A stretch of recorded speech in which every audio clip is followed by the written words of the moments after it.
লা লিগায় মাদ্রিদ ডার্বিতে ভিনিসিয়াসের জোড়া গোলে অ্যাটলেটিকো মাদ্রিদকে ৩-২ গোলে হারিয়েছে রিয়াল মাদ্রিদ। অন্যদিকে রাও ভায়েকানোর বিপক্ষে কষ্টার্জিত জয়ে লিগ টেবিলে চিরপ্রতিদ্বন্দ্বীদের সঙ্গে ব্যবধান আরও বাড়ালো হান্সি ফ্লিকের বার্সেলোনা।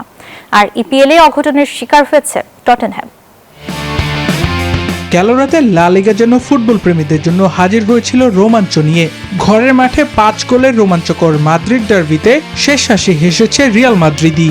তবে ম্যাচের ৩৩ মিনিটেই আদেমেলা লুকম্যানের গোলে পিছিয়ে পড়ে রিয়াল। দ্বিতীয়ার্ধের শুরুতেই পেনাল্টি কিক থেকে রিয়ালকে সমতায় ফেরান ভিনিসিয়াস জুনিয়র। ৩ মিনিট পর ফেদেরিকো ভালভার্দের গোলে এগিয়ে যায় রিয়াল। যুক্তরাষ্ট্রের ১ নম্বর জিম চেইন গোল্ড জিম এখন আবারও বাংলাদেশে। বসুন্ধরা আবাসিক এলাকা ও বসুন্ধরা সিটি শপিং মলে।